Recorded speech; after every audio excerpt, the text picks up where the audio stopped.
Адамдар бір-бірін түсінгенше жарты ғұмыр өтеді. Ал бір-бірлерінің қадірлеріне жеткенде өмір бітеді. Армысыздар, құрметті тыңдармандар, арнамаға қош келдіңіздер. Жаңа әңгіме ұсынғым келіп отыр сіздерге. Ұнап жатса лайк басып пікір алдыра кетсеңіздер. Қайрат, қаш. Неге? Қаш деймін, Арсен келіп қалды. Қалай? Ол малды ауылға кетпеп пе еді? Білмеймін, қашшы, көрінбеші көзіне. Қайда қашамын? Деп үйдің артына жүгіріп кеткен Қайраттың көзіне бірден ескі қора оттай басылды.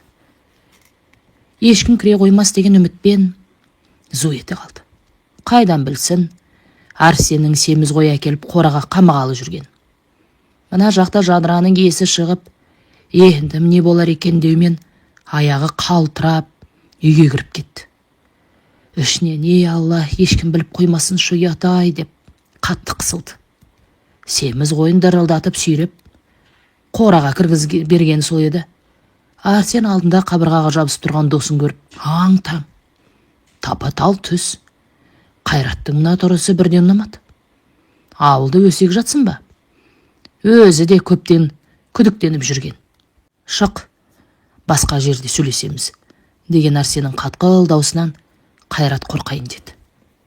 Жадыра өз бөлмесінің терезесінен қораның есігінен екі жігіттің қабақтарын түйіп шығып бара жатқандарын көріп, одан әрі зәре-құты қашты. Не істесем екен? Ағама бәрін түсіндірсем бе деген сырт жақтан, Жадыра, үйде отыр, ешқайда шығушы болма, деген Арсеннің даусы естілді. Қорыққанға қос көрінеді дегендей, Жадыраның жүрегі тас төбесіне шықты. Ағасы Қайратты алып қақпадан шығып кетті. Қанша уақыт өткені белгісіз. Кеш бата Арсен үйге оралып, қарындасына енді Қайратпен кездесуге тыйым салды. Сол түн Жадыраның әлесінде. Еңкілдеп жылап шықты. Енді қайтсын? 8 жыл сөз байланысқан жігіті. Бірақ ағасының досы еді. Жан досының осылай өзін пайдаланып кеткенде сезінген Арсенге де оңай емес.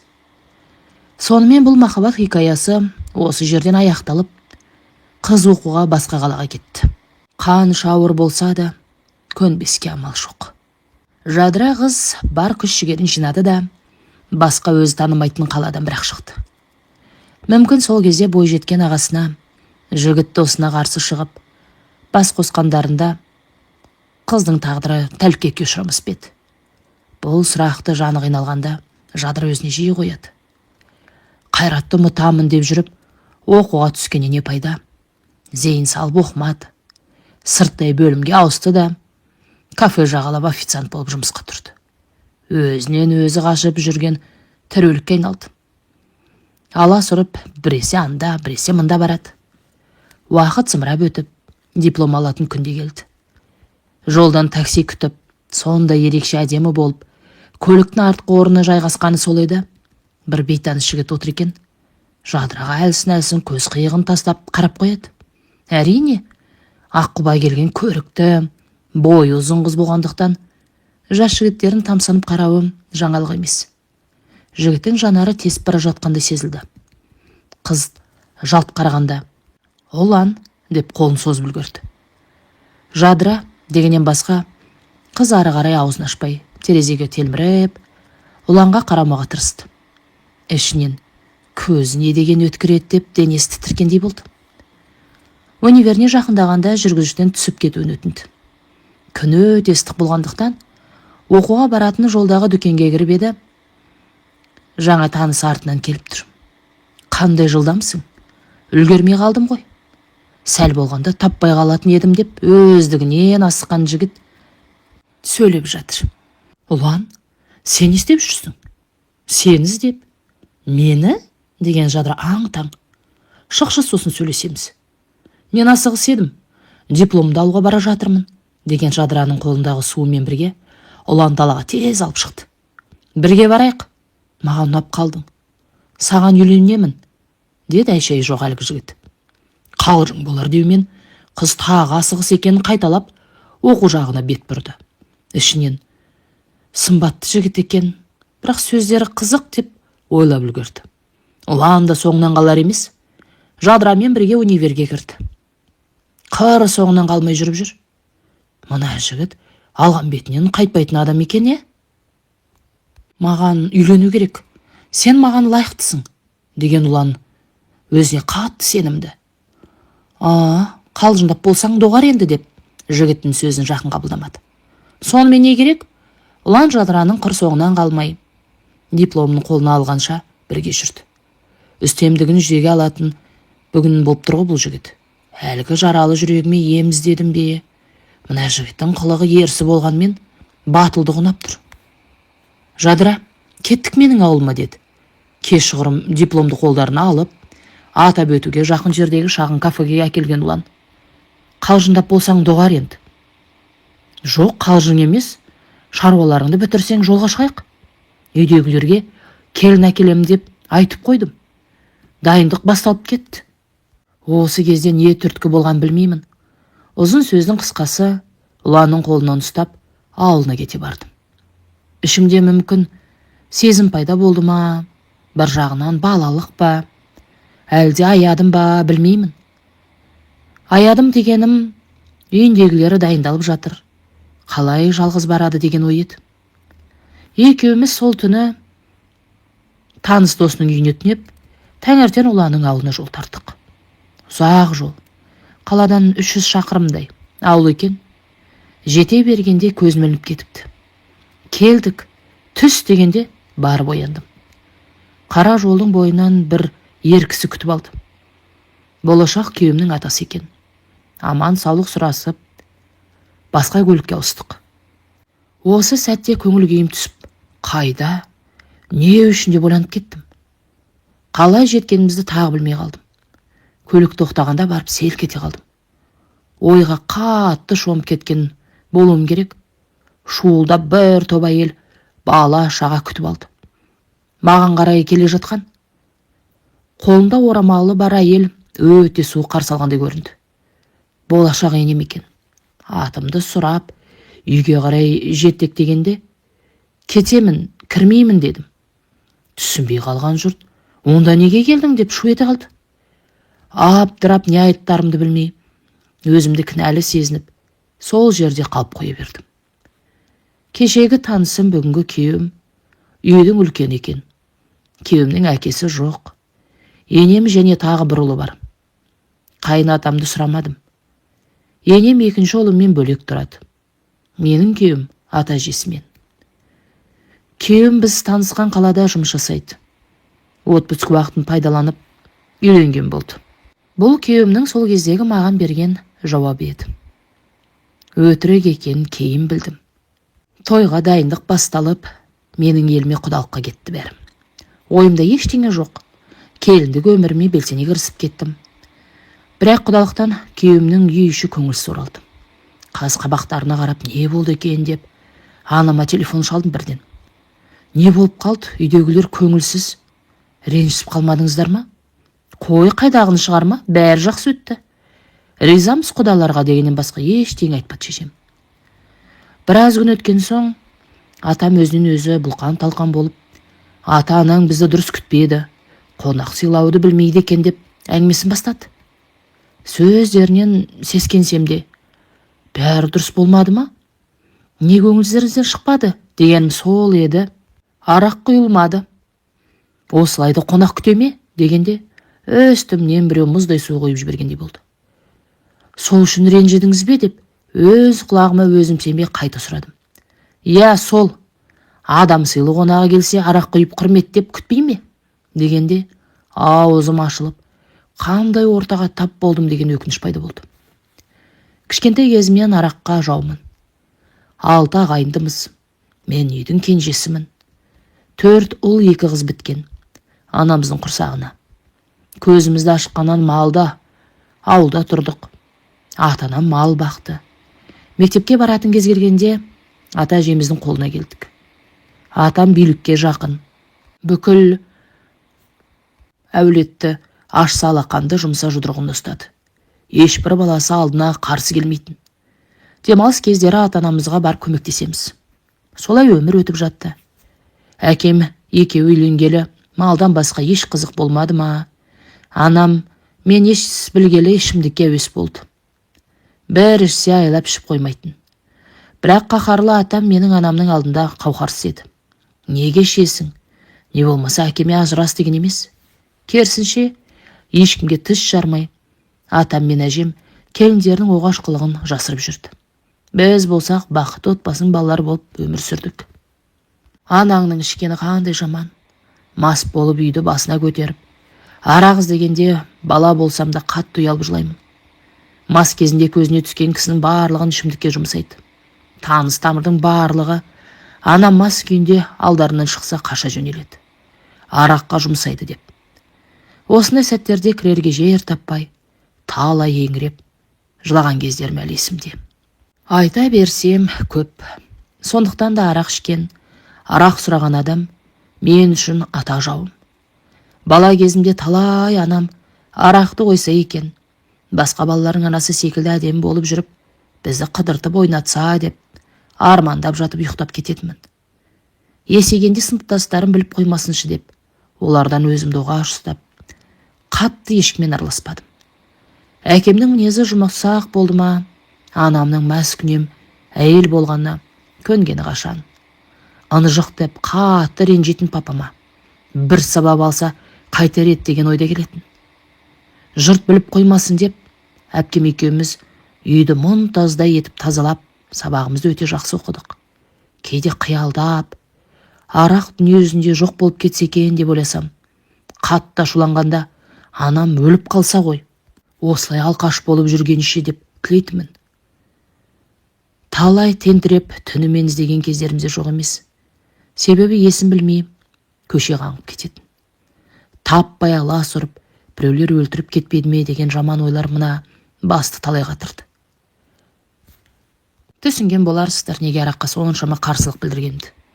Бірақ оны қалай жаңа келін болып түскен жеріме жариялаймын. Дымым ішімде. Енді аптамның сөзінен кейін ішімдікке деген кек одан ары өрши түсті. Балалық шағымды құртқан бол ақсу енді үлкен өмірімде де кедергісін келтірмек. Осы жағдайдан кейін жаңа отбасым маған көзқарастар өзгерді. Сыртымнан түк көрмегендер деген атауға теңеліп жүрдім. Елдің көзінше мақтап, елдің көзі таса болғанда, сөйлеу мәнерлері өзгеріп, отыра қалып менің отбасыма тіл тигізеді. Естісем де, естімегендей болып, саңырау кейпін таныттым. Бірақ ішімде аласапыран дауыл. Осы мен осы үйдің адамым ба, әлде бөтенім де деген. Күйеуімнің аты бар, күйеу деген өзі жоқ. Мен түсінбейтін өмір басталып кетті бізде. Үнемі көкейімде ұлан үйленуге неге асықты деген сұрақ жүрді. Әне міне дегенше үйлену тойдың уақыты жетті. Той боларының алдында өзімдікке салынып, арақ қоймаңыздар деп айтқаным сол еді, бәр маған қарсы шықты. Менің сөзімді елегенде жоқ. Ұланмен танысқанда намаз оқимын, арақ ішпеймін, темекі тартпаймын деп өзінің жақсы қырларын жіпке тізгендей айтып еді. Енді қарасам бәрі өтірік. Белгіленген уақытта тойды өтті. Бәрінің көңілінен шыққандай болып тарқады. Келін болып түскеніме 2 айдан астам уақыт болды. Бірақ құрсақ көтермедім. Неге бала көтермей жүрсің деген сұрақтың астына үйдегілер мені жиі алатын болды. Әдейі көтермей жүр деген сыпсың әңгімелер де жоқ емес. Осы кезең мен үшін ең ауыр еді. Қолдайтын күйеу, түсінетін ене болмады. Күні түні перзент тілеп жүрдім. Осылай 6 ай дегенде жүрегім айнып, басым айналып, өзімді әлсіз сезіне бастадым. Үлкен енем бірден аяғың ауыр деді. Расымен солай екен. Аллахым менің қолымды кері қайтармай, тілеуімді берді. Қуанышымда шек болмады. Отбасылық өмірім реттеліп кетер деген үміт ұялады жүрегімде. Бірақ жүктілігім өте ауыр өтті. Жиі қан кетіп ауруханаға түсе беретін жағдайым еді. Қара судан жүрек айнып, жатуым көбейіп кетті. Түсінетін күйеу жоқ. Танымайтын ортада маған сүйеніш болама десем, керісінше жағдайды ушықтырып, күнде ұрыс керіс, жылы қабақ танытатын бір жан болмады. Осындай кезде үйден қонақта үзілмей, дастарханға арақ құйылмаса отырыстар өтпейтін. Менің төркінімде енемен келін, ата мен бала бірге отырып арақ ішу деген болмаған соң, Болардың мына көріністері әбден мазамды қашырды. Ай күнім жетіп, тұңғыш баламызды дүниеге әкелдім. Күйеуім ата әжесінің қолында өскен соң, немереден туылған шөбере деп ерекше қуанышқа бөленді. Ұланның жұмысы қалада болған соң, тойдан кейін бірге кеттім. Кіші енем бірге тұрады. Бірақ 2 күн демалыста салдырлап 300 шақырым ауылға ата әжемізге кетеміз. Кішкентай баламен екі ортада жүру өте қиын екен, ешкім түсінгісі келмейді. Енем осы кезде бір ер адаммен көңіл жарастырып жүрген еді. Біздің ауылға барып жүргенімізге қуанбаса ренжіген жоқ. Көп ұзамай сөйлесіп жүрген адаммен бірге тұратын болып шешіп бөлек кетті. Ой, қуанғаным-ай. Өкінішке орай қуанышым көпке созылмады. Бір күні үлкен енем өзінен өзі шағып сөйлеп, қатынның қолын жылы суға малып жүрсің, деп күйеуімнің миын жей бастады. Осы сөздердің әсерінен ұлан бір күнде жұмыстан шықты да ауылға көшіп кеттік. Ауылда не тірлік болсын, үйде азын-аулақ қой, тауық, сиыр бар еді. 5 сиырды сауып арасында қой кезекке шығам. Жас келінге қандай қолдау білдірер едіңіздер? Көпке шыдамай ұлан ананы мынаны сылтауратып, мені ауылға тастап, өзі қалаға қайта жұмысқа кетті орналасуға. Амал жоқ, қалдым. Кемпір шал жабысып жібергісі жоқ. Әр сенбіні асыға күтем, кеуім келеді деп. Оның бірақ менімен шаруасы болмады. Ауылға келеді, ұйқысын қандырады, қарнын тойдырып алып, достарын жағалап сонымен қайта кетіп қалады. Мен бұл ара қатынастан шаршай бастадым. Бірдеңе деп пікіріңді айтып қалсаң болды. Сені ешкім ұстап тұрған жоқ, кете бер дегенді жиі еститін болдым. Неге маған жылулық жоқ деген сұрақ жиі мазалап қоятын болды. Осы ой мазалай берген соң, телефон байқатпай қарасам, бір келіншекпен сөйлесіп жүр.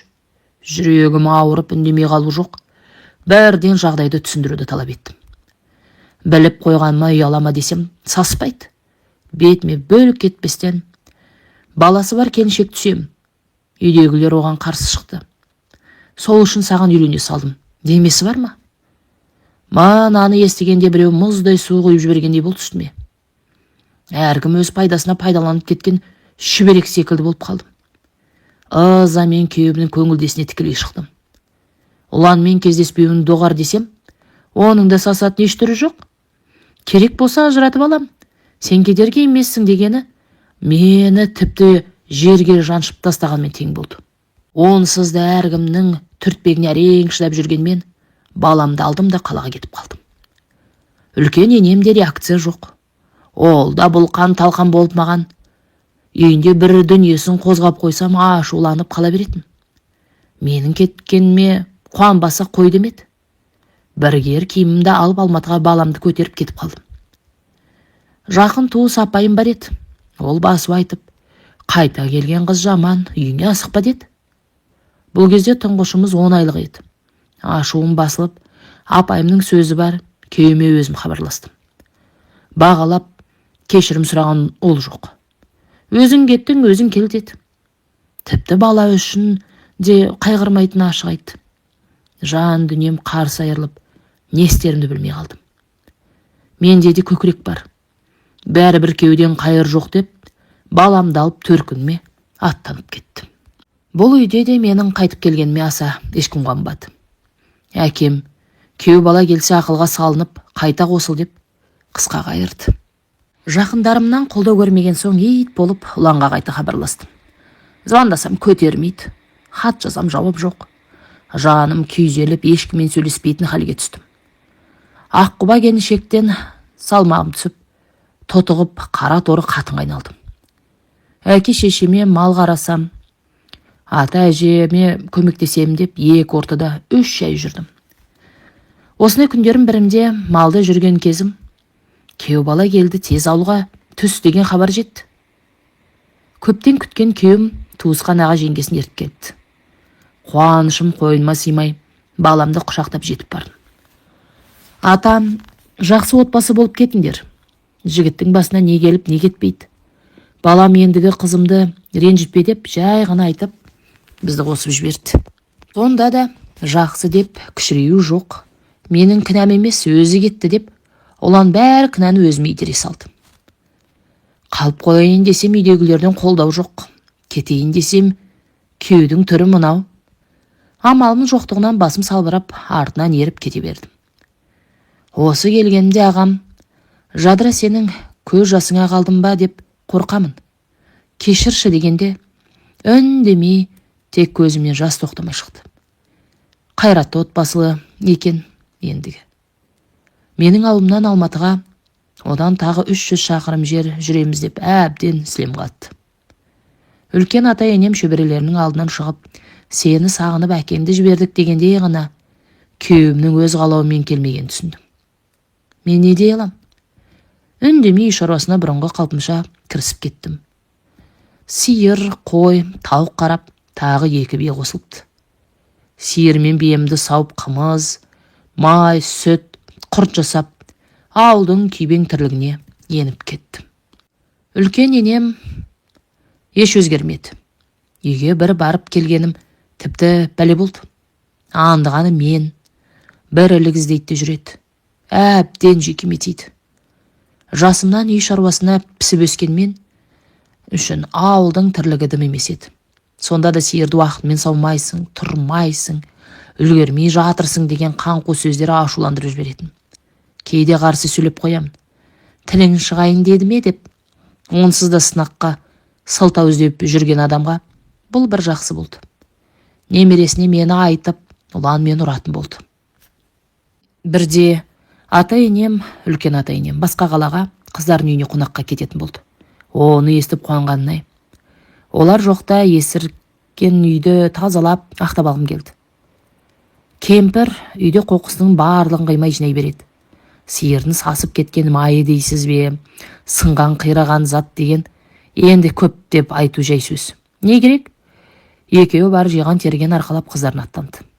Олар кеткен бойда баламның пособиясы түсе қалды. Бәрден үйге краска алып, жөндеу жұмыстарына кірістім.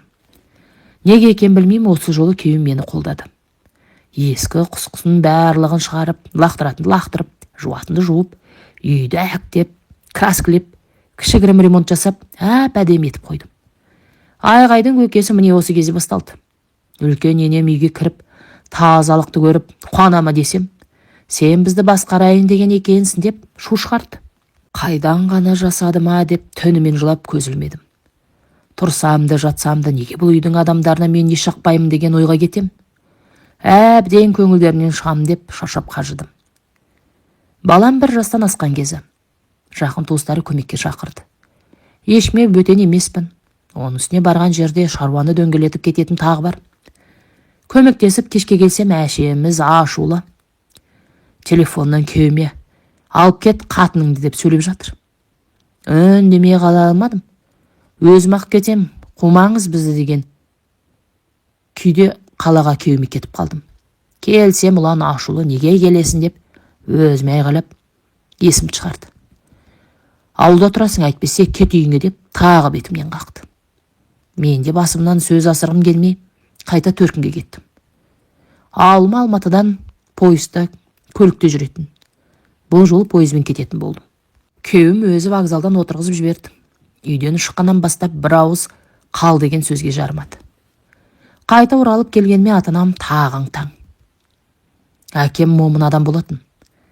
Күйеу баласына не болмаса енемдерге телефон шалып, бірде-бір артық әңгіме айтпады. Қайын жұрттан мүлдем хабарым жоқ. Араға тағы жарты жыл өтті. Ешқандай хабар болмағаннан соң, ұлымды балабақшаға орналастырып, өзім жұмысқа шығып кеттім. Осы кезде ұланның ата-әжесінің үйінде қалған заттарымды әкеліп алмақшы болдым. Баламды алып, әпкем үшеуміз аттанып кеттік. Сол баяғы таныс ауыл, таныс адамдар. Алдын ала ұланға келетімізді хабарлап айтып қойғанмын. Түк болмағандай қарсы алып, қайта сөзге келместен шығарып салды. Әпкесімен келді екен деп жатқан ешкім жоқ. Кетіп бара жатқанда атамыз, немереме қатын табылады, қайта той жасап берем деп мақтанғандай болды. Мына сөздерді естіген менің көңілім құлазып кетті. Баласын сағынған әкені, немересіне жаны ашыған ата-әжені байқамай, басым салбыраған күй қайттым. Бұл тағдыр дегеннен басқа сөз естімедім. Ол кезде жарайды, біз жас болдық. Ал әулеттің үлкендері неге бейқан бізді жібере салды деген сұрақ қазір көкейді осып кетеді. Сонда да күттім, сүйдім. Ұлым 3 жасқа келді. Туған күні әкесі, үлкен енем, кіші енем келеміз деп хабарласты. Әлі сол үміт өшпеген. Бәрін түсінді, бізді алып кетеді деп жүрмін. Келгеннен кеткеніне тез болып кетті. Бір күн болып кетіп бара жатып күйеуім: «Жадыра, мен келемін. Біз қайта отбасы болып, бәрін басынан бастайықшы» дегенді естігенде қуанышымда шек болмады. Әне келемін, міне келемін деп жүргенде сарғайып күз болды. Сол күн әлі есінен кетер емес. Бір жаман хабар еститіндей күйде жүрдім. Жұмысымнан сұранып үйге келіп жатып қалдым. Шыр еткен телефон соқты. Қарасам енем екен, дереу көтердім. Менен сүйінші сұрағандай: «Жадыра, ұлан үйленді» деп қоя бергені бар емес пе? Жүрегімді біреу суырып алғандай күй кештім. Бәрі бітті деген осы деп еңкілдеп отырып жыладым. Іште сонау жылдан бергі көзге ілінер ілінбес болған үмітім сөнді. Қанша өзімді сабырға шақырсам да, жүрек деген тулап, болмашы нәрсеге жылайтынды шығардым. Жатсам да, тұрсам да, көз алдымда әкесінен айнымай өсіп келе жатқан ұлымды көру қиын еді. «Жадыра, есіңді жи» деп өзімді қолға алуға тырысқанмен бар намысымды жиып ұланға телефон шалдым. Үнсіздік ештеңені түсіндіргісі келмейтін бірден сезілді.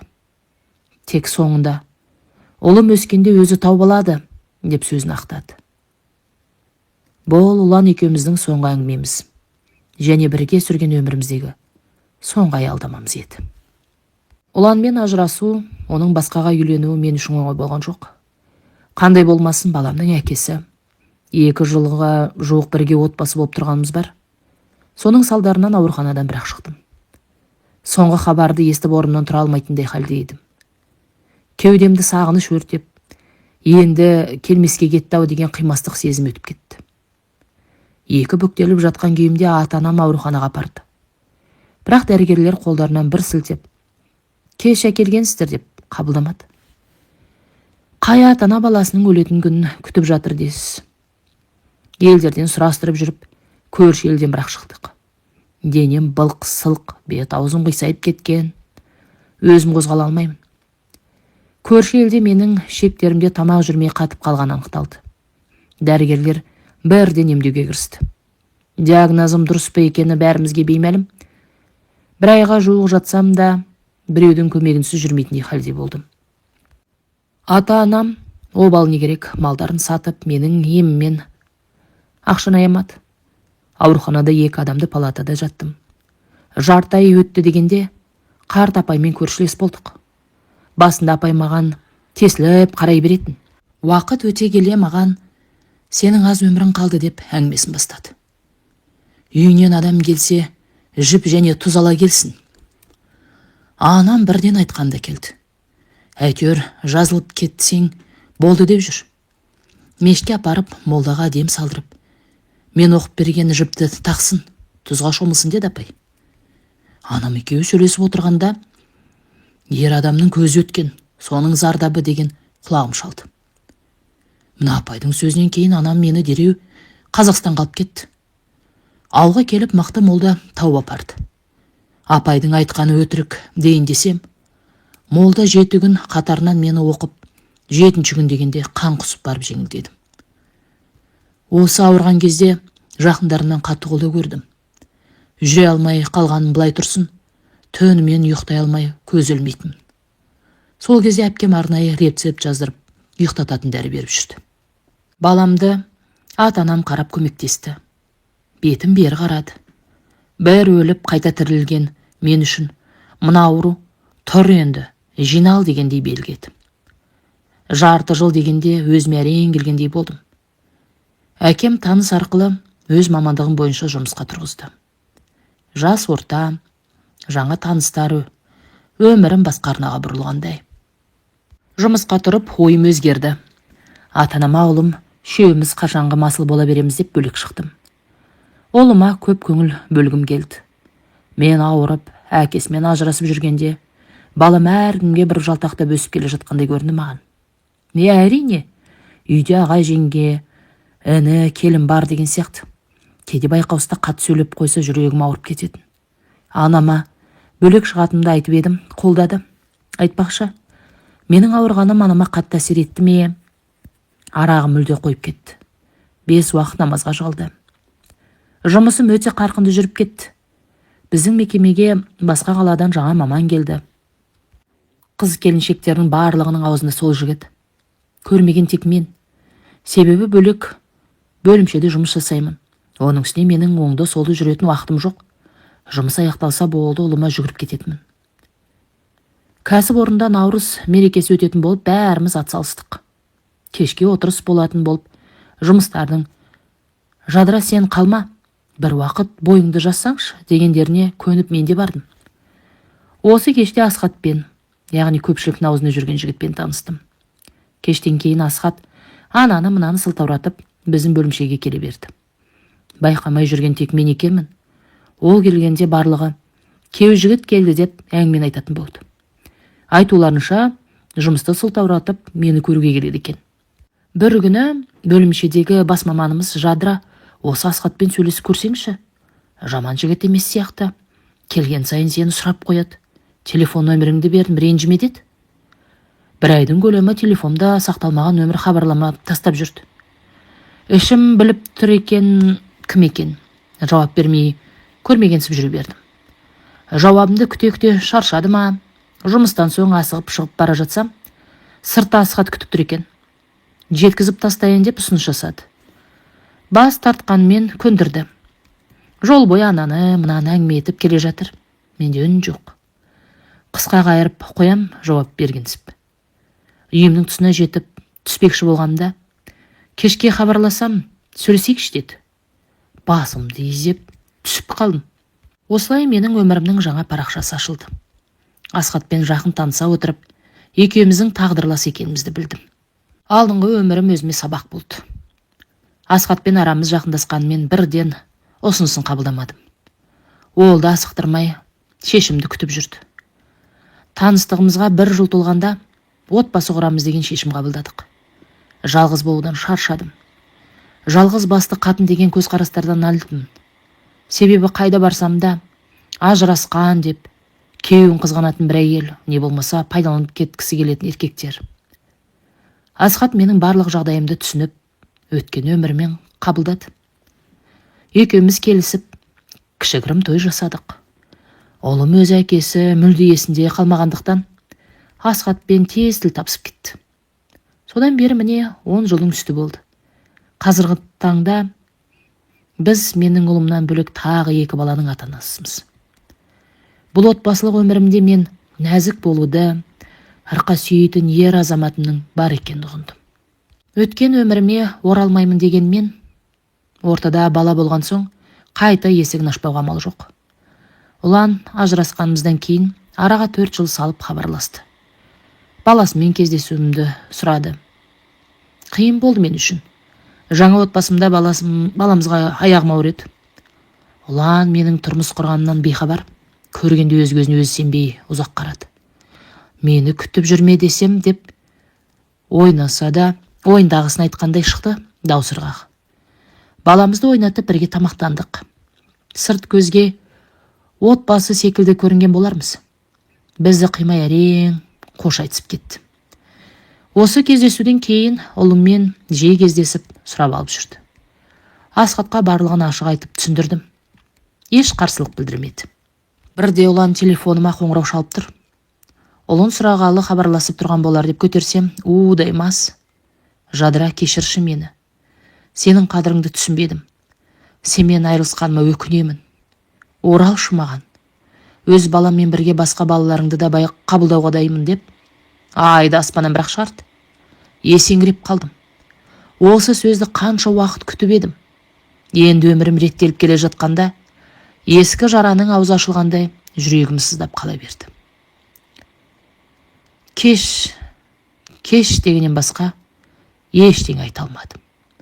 Өксікке тұншығып, тұтқаны қойдым. Ұланға ұлын көрсетейін, ұлы жиі кездесіп әкесін танысын, білсін деген ниетімді бұлай бұрмалап ала деп ойламадым. Ұлан хабарласып, кешірім сұрап, Қайта сол күндерді қайтарғысы келетін. Менің қадірімді түсінген айтқанынан кейін мен тіпті де есімді жоғалтырдай жылдар бойы басымнан өткен қиындықтарым көз алдыма келді. Соңғы осы телефон қоңырауынан кейін тек балаға қатысты шаруалармен арасында ғана сирек сөйлесетін болдық. Асхатпен жаңа өмірімді бастамас бұрын қаншама күндер, айлар емес, жылдар бойы мен ұланды күттім. Бір көре салып кеуге шықсам да, отбасымды сақтап қалғым келді. Үлкен енемнен қаншама қорлық көрсем де шыдаппын. Ұланның қатыгездігіне де көз жұма қараған талай жылдар бастан өткен. Сонда да жақсы отбасы болып кетеміз деген үмітпен кейде тілмен жеткізе алмаған тұсымда жалынып, хат жазып, талай қолына ұстатқанмын. Көз алдында бұл хатың бір тиын оқымаймын деген кісіше жыртып-жылтып, лақтырып кететін. Мені бағаламаған адам үшін сол үйдің отымен кіріп күлімен шуға дайын болған мені әбден азапқа салған үшін енді міне өз екінші жартымды кезіктіріп бақытты бола бастағанда қайта өмірімде пайда болып кешірім сұраған үшін орала қоймаспын. Ендігі тіптен кеш. Бірақ қаласам да қаламасам да ұлым үшін кейде араласуыма тура келеді. Өмірім бақытты арнасына бұрылды дегенде бұрынғы енем де түк болмағандай амандығымызды сұрап қояды. Кезінде біздер жас болдық. Сол уақытта біздерді тәйт деп тоқтата білгенде ғой. Қанаты бітпеген жас отбасымызды сақтауға үлесін қосар ма еді? Айта берсем шіркін бір кем дүние. Қандай қиын тағдырым деп кейде өзімді аяп кетемін. Жабылған есікті жабулы күйінде қалдыруым керек пе еді деген оймен өзімнің жағдайымда жүрген сіңілдеріме тағдырымды қайталама дегім келеді. Осымен бұл әңгіме мәресіне жетті. Әңгіме ұнаған болса лайк басып пікір қалдыра кетсеңіздер.